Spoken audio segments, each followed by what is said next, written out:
안녕하십니까.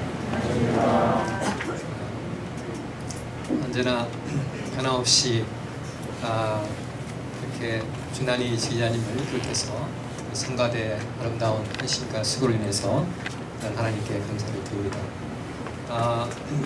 저는 지난주 주일 저녁에 인도에서 와서 이번 주 수요일에 다시 출국하게 됩니다. 강청길 형제님의 초청으로 결혼 주례를 섬기고 이렇게 잠깐이나마 이렇게 은남교회 성도님들 함께 보고 갈 수 있게 되어서 감사를 드립니다. 제가 살고 있는 뿌네라고 하는 인도의 도시 아주 온화한 곳입니다. 그래서 4, 5월이 가장 더운 한여름인데 42도 정도의 더위고요. 이 사이는 6월부터 우기가 시작되어서 9월까지 계속 내리 비가 오는데 30몇 도 정도의 좋은 아주 시원한 날씨가 이제 시작이 됩니다. 오늘 말씀으로 오늘 말씀과 함께 저희가 어떤 선교 사역을 하고 있는지 같이 나누는 시간을 가지고자 합니다. 말씀의 제목은 너희는 되겠습니다. 잠시 기도하겠습니다.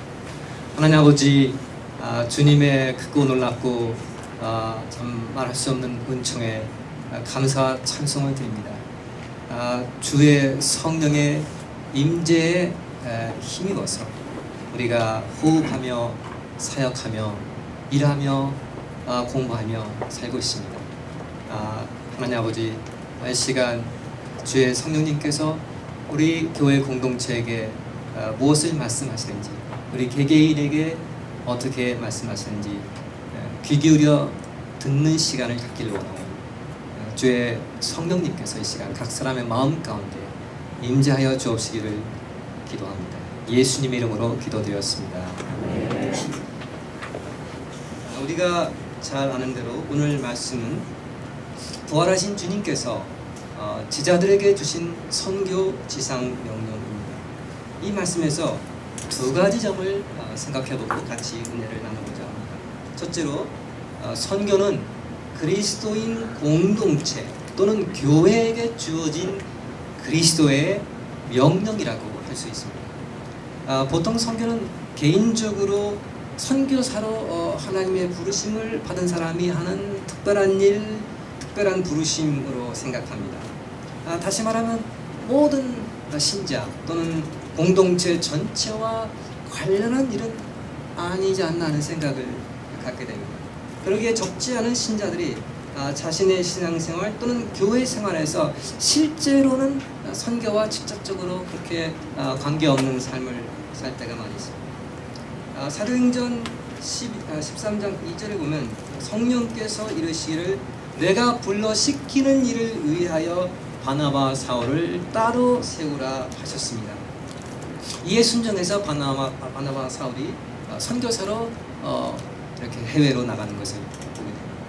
이렇게 개인적으로 선교사로 부름받아서 이방 땅에 나아가서 이방인에게 그리스도를 복음을 전하는 것, 이것이 우리가 일반적으로 갖고 있는 선교의 개념이죠. 그러나 오늘 말씀 보면 제가 이번에 이 말씀 묵상하면서 새롭게 발견하게 된 건데, 선교 사명을 받은 대상이 베드로, 요한, 야고보, 어떤 특정 개인에게 주신 말씀이 아니라는 생각이 듭니다.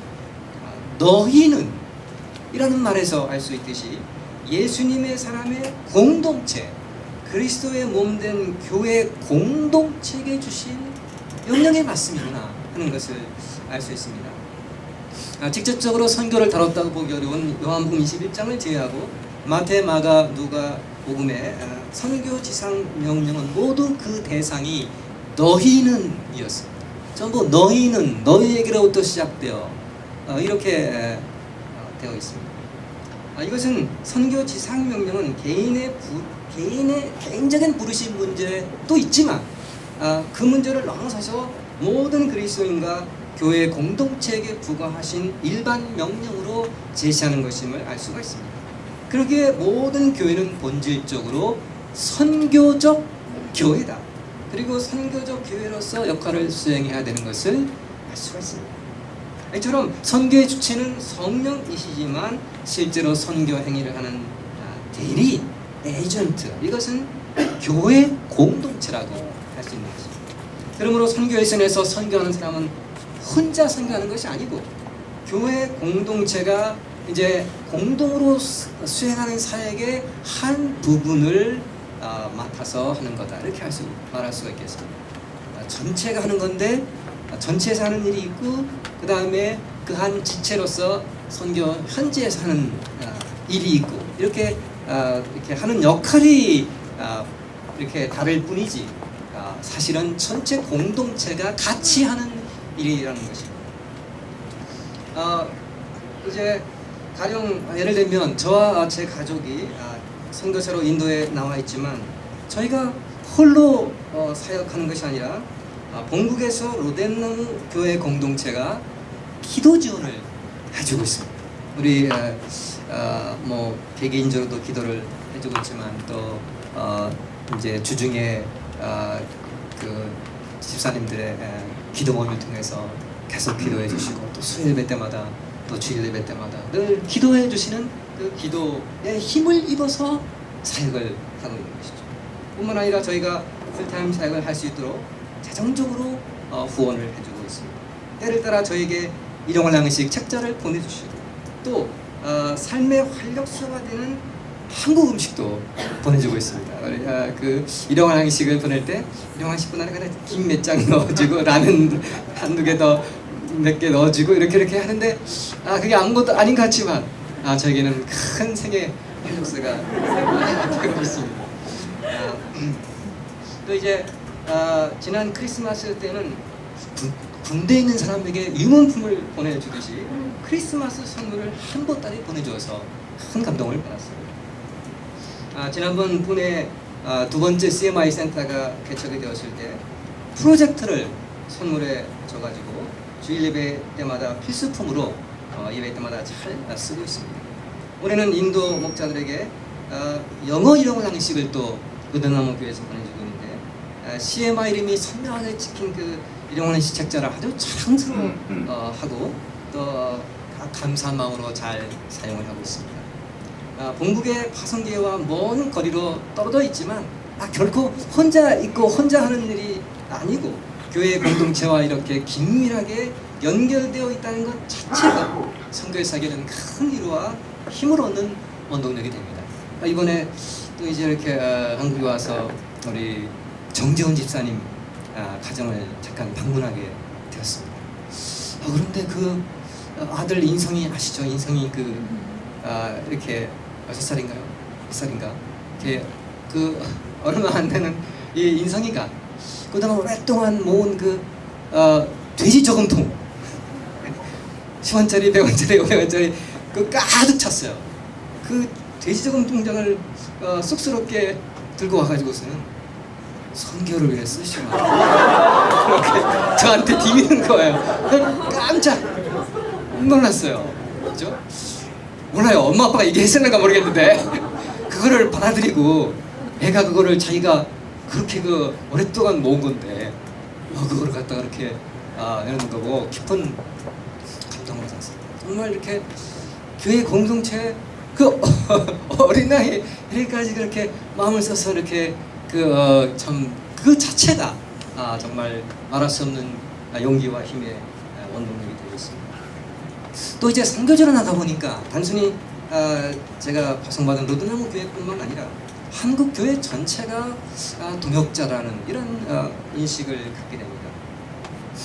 저는 인도에서 하나님 나라가 확장되기를 바라는 것이 선교사로서 저의 바람인데 그러니까 제가 하는 일뿐 아니라 인도 교회 전체가 확장되는 것을 보면 참 이를 위해서 한국에서 후원하고 지원하는 한국 교회의 하는 일을 느끼게 됩니다. 그래서 예를 들어서 한국의 성결교단이라고 성결교회 교단 하나만 해도 지난 30년간 인도에 2,000개가 넘는 교회를 건축해 주었습니다. 인도의 시골 곳곳을 가면 그래서 도저히 한국 사람이 세운 교회들이 있습니다. 무슨 영락교회 아니 무슨 사랑의 교회, 먼 교회 이렇게 한국 이름을 지어가지고 좀 이상하긴 한데 이렇게 많은 교회들이 있습니다. 교회뿐 아니라 수많은 신학교, 사역자 훈련센터와 초중고 대학교를 세우고 병원과 고원과 사선단체와 사회개발사역센터를 지어 이를 발판으로 하나님 나라의 복음을 증가하고 있습니다. 또 매년 정기적으로 본국 교회에서 선교 여행팀이 파송 선교사의 현장을 방문함으로써 선교제를 지원하고 복음 전도 사역에 직접적으로 참여하고 있는 많은 교회들이 있어요. 늘 한국에서 선교팀이 오고 가고 그분들 섬기고 현장을 보고 하는 것이 선교사들의 또 중요한 하나의 하는 일 중에 하나라고 할 수 있습니다. 지난 크리스마스 때는 무든나무 교회 선물이 왔을 뿐만 아니라 한국의 한 기도원에서 이제 신청을 하면 크리스마스 선물을 보내준대요. 그래가지고 신청을 했더니 전 세계 선교사에게 선물을 보내왔는데 저에게도 한국 딸애가 왔습니다. 근데 선물 박스를 딱 열었더니 이런 말이 쓰여 있었습니다. 여러분은 혼자가 아닙니다. 그런 말이 딱 쓰여 있어서 깊은 감동을 받았습니다. 선교사로 나오기 전에는 마태복음 28장 19절에서 너희는 이 말의 의미를 잘 몰랐어요. 그냥 선교사는 내가 그냥 누가 가는 거다 생각했는데 너희는 이 말의 의미를 이제는 알 것 같습니다. 선교는 교회 공동체가 다 같이 참여하는 하나님의 일이라는 것입니다. 그리고 선교는 선교사가 하는 것이지만 교회 공동체의 지원 없이는 불가능하다는 것입니다. 그동안에 물심양면으로 기도와 사랑으로 저희를 지원해 주셔서 이 자리를 빌어서 진심으로 감사를 드리겠습니다. 둘째로 선교사가 가서 할 일이 뭔가? 그것은 모든 민족을 제자로 삼는 일입니다. 많은 사람이 선교사로 부름받아 선교지로 가지만 가서 무슨 일을 할 것인가에 대해서는 고민이 많이 있습니다.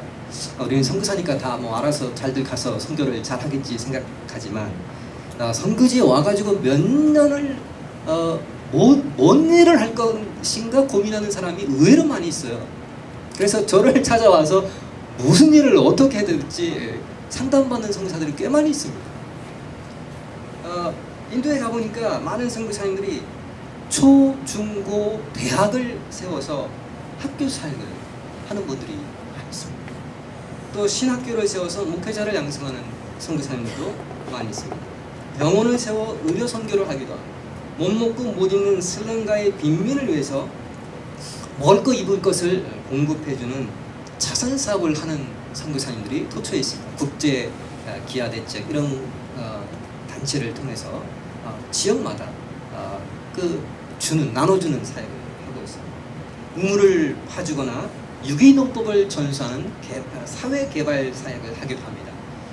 직접 전도가 어려운 현실을 고려해서 현지인 사역자를 고용을 해서 간접적으로 교회를 개척하고 교회 건축을 해주는 일을 하기도 합니다. 이 모든 일은 인도 땅에 하나님 나라를 건설하는 일과 다 관계가 되는 일이죠. 그러나 오늘 말씀을 보면 선교사가 선교지로 가서 할 일이 무엇인가를 이 말씀이 아주 분명하게 가르쳐주고 있어요. 그것은 모든 족속으로 제자를 삼으라 하는 것입니다. 우리는 어떻게 보면 이 말씀 너무 많이 듣고 그래서 너무 그냥 당연하게 이렇게 상식적으로 당연히 그러겠거니 생각을 하지만 마가복음 16장 15절을 보면 좀 단순하게 만민에게 너희는 온 천하에 가서 만민에게 복음을 전파하라 그렇게 딱 끝나고 있어요. 복음을 전파하라 이렇게 되어 있어요. 그러니까 선교사가 가서 하는 일은 복음을 전파하는 일이구나 이걸 알 수 있죠. 누가복음 24장 47절에 보면 예수님의 이름으로 죄 사함을 받게 하는 회개를 모든 족속에게 전파하라.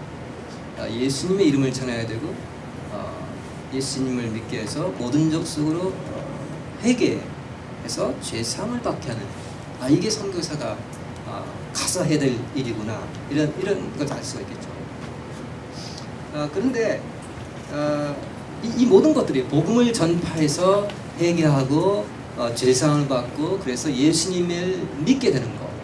이것이 1차적인 선교의 목적이라고 한다면 이 마태복음 말씀은 궁극적인 목적이 무엇인가를 말해주고 있습니다. 그것은 예수님이 분부한 모든 것을 가르쳐 지키게 하는 것입니다. 이 말씀에 보면 그 주동사가 영어로 보면 동사가 하나예요. 제자를 삼으라. 모든 족속으로 제자를 삼으라. 구체적으로 제자를 어떻게 삼냐면 세례를 주고 그 다음에 분부한 모든 것을 가르치는 일이 들어가고 지키게 해라. 가르칠 뿐만 아니라 그거를 순종하고 따르도록 실천하도록 돕는 일. 그것이 선교사가 가서 할 일이다. 이렇게 말할 수가 있겠습니다. 그래서 예수님 말씀하신 그것의 핵심은 선교사 가서 해야 될 핵심적인 일, 궁극적으로 해야 될 일. 그것은 제자를 삼는 일 또는 세례를 줄 뿐만 아니라 분부한 모든 것을 가르쳐 지키게 하는 일이 바로 선교사가 해야 될 가장 중요한 일임을 알 수가 있습니다. 그런데 선교지에 가보면 먹을 것 주는 선교사, 아픈 질병을 치료해주는 선교사, 고아를 돌보는 선교사, 교회를 건축해주는 선교사, 영어를 가르쳐주는 선교사, 또 학교를 운영하는 선교사, 신학교육하는 선교사, 이런 선교사들, 다양한 선교사들이 있는데 제자를 양성해서 주님께서 분부하신 모든 것을 가르쳐 지키게 하는 그런 선교사는 이상하게도 찾아볼 수가 없습니다. 먹여주고 치유해주고 교육해주고 건축해주는 것은 무엇을 위한 걸까요? 잘 먹여주면 마음이 그냥 쫙 풀어지죠. 그죠? 한국 선교사들 좋은 이상을 갖게 됩니다. 그래서 한번 오라고 그러면 수백 명이 몰려와요. 매번 수백 명을 갖다가 계속 먹여주고 입혀주니까 저희 뚠에 있는 한 선교사님 사역의 경우에 한국에서 국제기업 대책에서 후원을 받아가지고 돈을 들여서 거기를 먹을 걸 주고 퍼주니까 많은 사람들이 좋은 이상을 가지고 많이들 몰려오고 또 무슨 성경학교를 한다 그러면 또 막 군대같이 몰려오고 그렇게 하죠. 그래서 이런 거는 좋은 이미지를 만들고 복음을 전하기 위한 그 좋은 준비 작업이 되겠습니다. 이런 것들은 또 다 그 복음 전도와 관계가 되는 것이죠. 제자를 만드는 것과 다 관계가 되는 거예요. 그렇지만 사실은 준비 단계에 불과한 것입니다. 좋은 관계성을 맺고 잘 치료해주고 물론 예수님도 그죠? 목을 500으로 5,000명을 먹이시고 병든 자를 치료해주기도 하시고 마귀를 내쫓아주기도 하시고 그렇지만 궁극적으로는 하나님 나라의 복음을 전해서 주님이 분부한 모든 것을 가르쳐지기는 제자로 만드는 것이 예수님이 3년 동안에 하신 일의 핵심이었고 마지막에 부탁하신 일도 그 일이었습니다. 그래서 아무리 잘 먹고 잘 먹이고 돌보고 예수 믿고 잘 먹이고 돌보지라도 예수를 믿고 세례받는 것은 사실 다른 문제, 전혀 다른 문제. 인도에서는 설사 예수님을 믿어도 세례를 받게 하기가 어렵습니다. 세례를 받으면 공식적으로 기독교인이 되는 것인데 천민의 경우에 기독교인이 되면 정부에서 주는 초중고 대학 장학금을 못 받게 됩니다. 공무원 일자리를 얻을 기회를 원천적으로 박탈당하게 됩니다. 그건 힌두에게만 주는 것이지 기독교인에게는 안 주는 거예요. 법으로 못 받게 되었습니다. 또한 상층 카스트의 경우에는 세례를 받으면 부모로부터 재산 상속을 받을 수가 없습니다. 힌두에게만 재산 상속을 부과하기 때문에 안 줍니다. 또 같은 카스트 내에 교육받은 사람과 명예로운 결혼을 할 수가 없습니다. 결혼에도 문제가 생깁니다. 왜냐하면 기독교인 중에 상층 카스트에 속한 사람은 교육을 잘 받은 사람은 거의 없기 때문입니다. 만일 낮은 카스트 여성과 결혼하려고 하면은 부모와 일가 친척이 가문의 명예를 위해서 자기 자식이나 상대편 여자를 산채로 불에 태워버립니다. 최근에 한국 신문에 또 결혼하려고 하는 여성을 그 불에 태워 죽인 그런 기사를 봤어요. 그래서 제가 인도 신문에서 본 적이 없는데 그런 기사 나와서 또 신문을 뒤져봤는데 아무데도 없어요. 인도 신문. 왜냐? 너무 많으니까 기사거리가 안 돼요. 그런 일이 다반사입니다. 무엇보다 기독교 신앙에 호감을 가질 수는 있지만 그렇다고 해서 신앙 때문에 양반에서 쌍놈과 천출 신분으로 신분이 떨어지는 것을 감수할 사람이 몇 명이나 되겠습니까? 예수님이 분부한 모든 것을 가르쳐 지키는 제자가 되기는, 제자를 삼기는 이렇게 어려운 일입니다. 하물며 예수님이 분부한 모든 것을 가르치고 그대로 살도록 돕는 일은 얼마나 어려운 일이겠습니까? 그렇지만 이 일이 어려운 이유는 단지 현재 문화적 제도적 장벽이 있기도 하지만 그보다는 선교사 자신에게 더 근원적인 문제가 있습니다. 첫째로 많은 선교사들이 선교사로 가서 해야 될 가장 핵심적이고 궁극적인 일이 제자 삼는 일이라는 개념이 없습니다. 운동으로 치면 수영장에 와가지고 준비운동만 열심히 하고서는 옷은 입었어요. 준비운동을 했어요. 그리고서는 그냥 가는 거죠. 축구하러 와가지고 이렇게 정강이 보호대도 차고 축구화도 신고 운동장 한번 몸도 풀고 했는데 축구는 안 하고 그냥 가요. 그럼 이상하죠. 그런 것처럼 성경으로 와가지고 여러 가지 준비는 많이 하는데 결정적으로 성경을 가르치고 그 분부하신 모든 말씀대로 지키게 하는 일은 안 하고 안 하는 이런 일들이 선교 현장에서 벌어지고 있는 것이 선교 현실입니다. 둘째로 대부분의 선교사들이 제자 훈련의 경험이 없습니다. 예수님이 분부한 모든 것을 지키고 다른 사람도 그런 삶을 살도록 돕는 훈련을 겪어보지 못한 사람은 그런 일이 왜 필요한지 이해조차 하지 못하고 어떻게 그런 일을 할 수 있는지 그 방법을 알지 못합니다. 저는 1998년 처음 인도 땅을 밟게 되었습니다. 당시 로덴나무 교회와 아름다운 교회로부터 생활비 전액을 지원받으며 네로 대학원에서 박사 공부를 하고 있던 윌리엄 킴 선교사님이 어려움이 생겨서 그분을 돕기 위해서 제가 인도에 처음으로 가게 되었습니다. 그런데 인도의 첫 인상은 가히 충격적이었습니다. 종교성이 강하여 알지 못하던 신에까지 제사 지내던 고대 그리스 아테네처럼 인도는 눈에 보이는 곳곳마다 우상이 가득했습니다.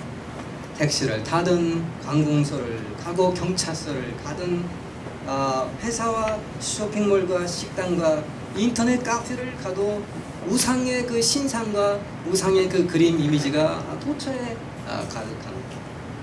마을마다 천연으로부터 사람을 보호해주는 신 포샤마라는 신이 있어요. 수두로부터 지켜주는 무티아람마, 여성의 임신과 출산을 복주는 코브라 신 나가라자. 코브라를 안 죽여요. 마당에서 코브라가 나와도 안 죽여요. 근데 코브라한테 물려가지고 많은 사람이 죽어요. 그래도 코브라는 안 죽여요. 축복해주는, 임신 아들을 낳게 해주는 그런 신입니다.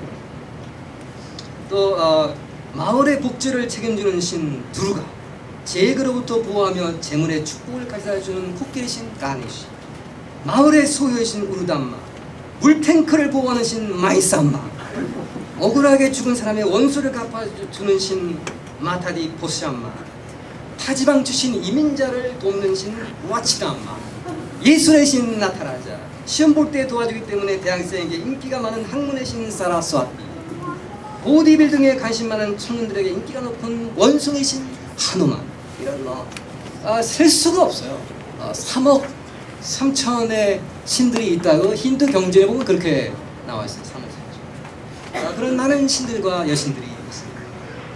그래서 이 신들은 잘 알아두고 인사도 잘 해두고 또 재물도 잘 받쳐두고 하면 대단히 좋겠죠. 왜냐하면 시험 볼 때 도움받고 원수가 풀일 생기실 때 도움받고 어디 딴 동네로 이민 갈 때 또 그 신한테 도움받고 도처에 도움받을 신들이 가득하죠. 그래서 괜히 좋아하는 한두 신만 모셨다가 다른 신들의 분노를 사면 어떤 재앙이 닥칠지 모릅니다. 그래서 그렇게 많은 신들을 모시고 있는 인도 사람들이지만 마음속을 지배하고 있는 건 평안과 감사가 아니라 두려움과 불안입니다. 불행한 일이 생기면 양이나 염소나 닭의 목을 쳐서 제사 드리는 동물 제사가 지금도 여전히 많이 있습니다. 마법과 흑마술과 주문과 부적으로 재앙을 물리치는 것을 도와주는 마술사들이 동네마다 살고 있습니다. 얼마 전 최근 신문에 보니까 어린이들과 어른이 포함된 8명이나 되는 일가족이 두루가 여신을 만나고 싶다고 청산가리를 마시고 자살한 사건이 신문에 났습니다. 그들은 못 배우고 가난한 시골 사람들이 아니라 프리랜서 사진 기자였어요. 그 집의 가장이. 그리고 뭐 삼촌, 뭐 어린애, 뭐 일가 친척이 다 모여가지고 그렇게 했는데 제물로 피자와 햄버거를 그 신에게 제물로 바치고 그리고 이제 청산가리를 마시는 거거든요. 피자 먹고 햄버거 먹을 수준이면은 상당한 수준이거든요, 인도에서. 근데 그래서 교육받고 뭐가 있는 사람인데 이런 거를 볼 수가 있어요. 하나님을 만나고자 하는 열망은 정말 한 마음이 있는데 문제는 어디에 그런 참신이 있는지를 알지 못하는 무지가 이 가운데 있습니다. 뿐만 아니라 이 사람들은 인도의 신은 인도 사람들에게 무거운 멍에를 지어줍니다. 그들은 이 생에 사는 동안 지은 죄를 속죄하기 위해서 840만 번 죽고 또 태어나야 하는 윤회의 과정을 통과해야 됩니다. 인도의 유명한 성자 샹카라의 기도에 이런 기도가 있습니다. 또 다시 태어나고 또 태어나고 죽고 또 죽으며 어머니 태 속에 들어갔다가 다시 들어가지만 이 반복되는 생사의 바다를 건너기가 너무 어렵습니다. 오 자비로우신 주님, 저를 주님의 은혜로 건져 주시옵소서. 그리하여 미몽에서 진리로, 어두움에서 빛으로, 그리고 죽음에서 영원한 생명으로 우리를 이끌어 주소서. 인도는 전통 종교가 강하게 지배하기도 하지만 동시에 급격히 발달하는 자본주의와 세속화로 인해서 젊은이들 가운데는 그나마 전통 신앙조차 잃어버리고 알코올과 마약과 음란의 노예가 되어 살아가는 사람들이 참으로 많이 있습니다. 대학을 졸업해도 10에서 20% 외에는 제대로 된 직장을 얻지 못하는 현실 속에서 공부와 취직과 치열한 경쟁 사회 속에서 스트레스로 인해서 최근 신문 보도에 의하면 칼로 자신의 몸을 찔러서 피를 내게 하는 그런 사람들이 정신과에 계속 찾아오는 숫자가 크게 늘었다는 신문 보도가 나는 걸 봤습니다. 그걸 찌르면 피가 나고 그러면 좀 이렇게 좀 필링 기분이 좋아진다는. 그래서 그걸 하는 사람들이 그렇게 많이 생겨나고 있다고. 인도에서 제가 하는 일은 이렇게 무거운 멍에를 메고 죄로 인해 병들고 참된 신과 영혼을 갈구하는 인도 지성인들 가운데서 제자를 양성하는 일입니다. 저는 80년대와 90년대에는 20년 동안 1:1 성경 공부를 통한 대학생 제자 양성에 저의 반세계를 바쳤습니다. 그리고 2003년부터 10년 동안은 영국과 한국에서 힌두교와 인도 선교를 연구하는 데 사용했습니다. 그리고 2011년 요즘나무교로부터 파송을 받아 2년 동안 가족과 함께 그동안 인도의 교육도시인 우네에서 선교사 생활을 하고 있습니다. 저는 유니온 비블리컬 세미나리라고 하는 한 신학대학에서 목회학 학생들에게는 힌두교를 가르치고 선교학 석사과정 학생들에게는 인도 선교 관련 과목을 가르치고 있습니다. 외국인인 제가 종교학과 학과정으로 일을 하고 인도 본토 대학생들에게 인도 종교와 인도 선교 방법론을 가르친다는 것이 좀 이상한 일이기는 합니다. 그렇지만 수업과 논문 발표 등을 통해서 학생들과 교수들 가운데 이 분야의 전문가로 인정을 받고 있습니다. UBS는 대부분 목회자 지망생이지만 그들 가운데 상당수가 인도의 각 지역 선교 현장에서 일하다가 온 선교사 출신들이 많이 있습니다. 그러므로 제가 여기서 교수하는 내용과 전달하는 방향이 이 목회와 선교 현장에 직간접적으로 영향을 미치게 되는 것입니다. 대부분의 인도 교회는 한국 교회와 달리 교단마다 여러 교회와 교회 인사권과 재정 행정을 총괄하는 주교의 영향하에 놓여 있습니다. 그런데 그들 주교의 상당수가 이곳 UBS 학교 출신들입니다. 작년에 저에게 배우고 선교와 석사학위를 받고 들어간 한 학생은 나이가 좀 있는 사람인데 미조럼이라는 주의 감리교 최고 수장으로 부임을 해서 갔습니다. 그래서 가가지고서는 자기 교단에 와가지고 설교를 해달라, 교인들을 리더들을 훈련시켜달라 이런 요청을 하고 있습니다. 올해 선교학 석사 1학년으로 들어온 한 학생은 기독교가 1%도 안 되는 마디아 프레데시주에서 힌두 선교를 하다가 온 사람인데 최고 카스트인 브라만 선교에 대해서 연구하고 돌아가서 하이카스트 선교를 계속하고 싶다고 저에게 논문 지도를 부탁했습니다. 저는 작년에 이 학교 70년 역사상 처음으로 하이카스트 힌두들에게 선교학이라는 과목을 개설해서 석사과정 학생들을 지도했습니다. 인도 대학에서 하이카스트 힌두들에게 선교한다는 이런 과목을 가르치는 게 처음이라는 게 이상하겠지만 인도의 기독교인들이 절대 다수가 천민들이기 때문에 하이카스트 선교를 하는 사람들도 거의 없고 그런 데 관심을 가진 사람도 실제로 없습니다. 그래서 그걸 가르치는 사람이 그동안 아무도 없었던 것이죠. 제가 갔어요. 처음으로 그런 과목을 만들어서 학생들을 지도했습니다. 채플 시간 설교를 통해서는 예수님이 버림받은 사마리아 여인에게 전도하신 것처럼 버림받은 하이카스트와 대학생인 선교에 대한 UBS 학생들의 책임에 대해서 역설을 했는데 학생들과 교수들의 큰 도움을 받았습니다. 저의 사역은 학생들에게 여러 전공 과목을 교수하는 것으로 끝나지 않습니다. 그 중에 카스트 힌두 선교의 뜻이 있고 지도자적 자질이 있는 사람들 중심으로 1:1 성경 공부를 하고 있습니다. 오전에는 학교 수업, 오후에는 1:1 스케줄이 짜여져 있습니다. 1:1을 통해서 성경 말씀대로 사는 훈련, 성경 말씀을 가르쳐서 사람을 제자로 기르는 훈련을 시키고 있습니다. 가르쳐달라는 학생들이 숫자가 많아서 수제자 그룹을 이렇게 엄선해서 그 사람들에게는 1:1로 가르치지만 그 외의 사람들은 그냥 그룹으로 묶어서 돕고 있습니다. 인도의 신학교는 대부분 무료거나 최소한도의 수업료만 받고 있는 학교가 대부분인 것과는 대조적으로 이 학교 학생들은 1년에 거금 200만 원의 수업료를 내고 학교 다니는 학생들입니다. 인도의 많은 전도자들과 선교사들이 중고등학교 졸업자들이 대부분인데 이들은 일반 대학교 학사과정 또는 신학 학사과정을 마치고 온 사람들로서 영어도 수준급입니다. 인도의 모든 교회와 선교단체는 오직 천민들과 시골 사람들만 선교하고 있기 때문에 기독교가 모든 사람들의 종교, 민족 종교로 받아들여지지 않는 이런 현실을 고칠 수 있는 사람들은 지성과 영어 실력을 갖춘 UBS맨들입니다. 이들이 성경으로 지성을 돕고 제자를 양성할 수 있는 훈련만 받으면 인도 역사의 흐름을 바꿀 수 있다고 믿고 있습니다. 천민의 종교에서 만민의 종교, 외국 종교에서 민족 종교로 바꿀 지도자를 기르는 일이 제가 지금 UBS에서 하고 있는 일입니다. 이 일을 저 혼자만 하고 있다면 너무 벅차고 미미할 것입니다. 그래서 작년과 올해 같이 일할 동역자를 양성했습니다.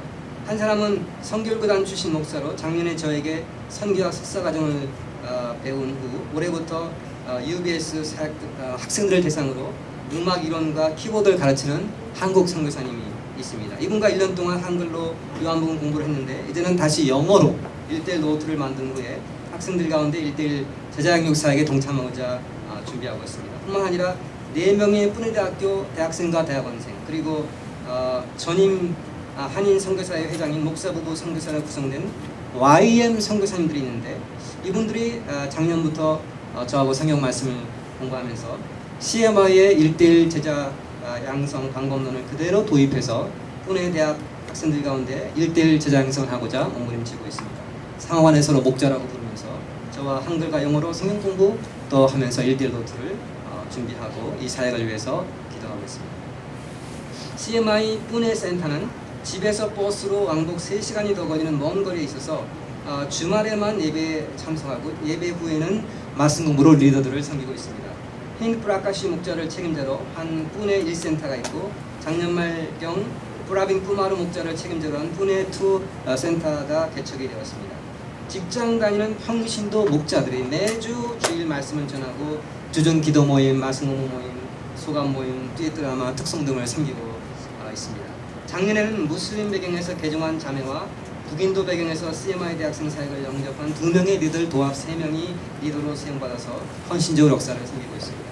1부는 40여 명, 2부는 12에서 13명이 매주 예배에 참석하고 있습니다.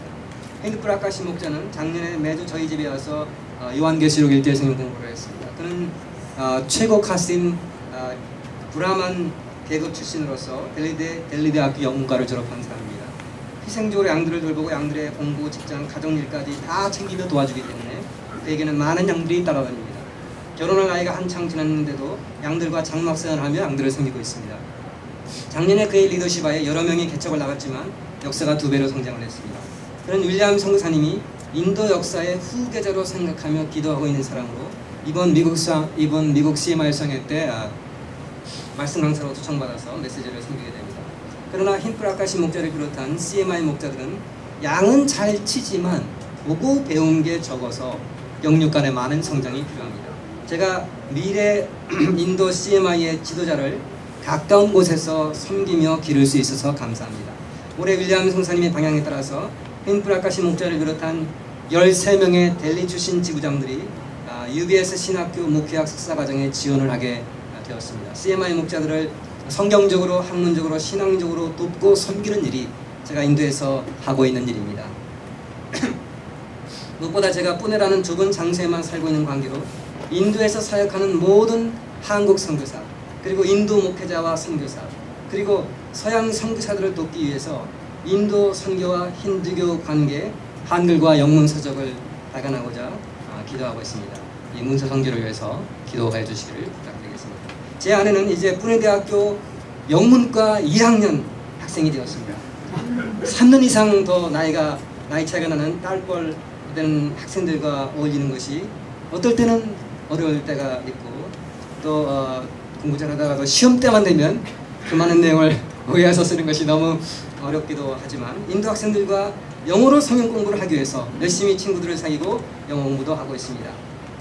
또 선교사 사모님들 가운데 성경 공부 요청이 쇄도하여서 여러 사람들을 1:1 말씀으로 섬기고 있습니다. 하나님께서 저희 가정이 부족하지만 1:1을 통해서 인도의 미래를 바꿀 지도자를 양육하는 사역에 불러주시고 써주시는 은혜에 감사를 드립니다. 1:1과 사람 기르는 일은 건물도 없고 눈에 보이는 것도 없지만 선교사는 가도 제자들은 남아서 영원히 제자를 재생산하는 사역으로 계속될 것입니다. 이 일을 위해서 계속 기도해 주시기를 부탁드립니다.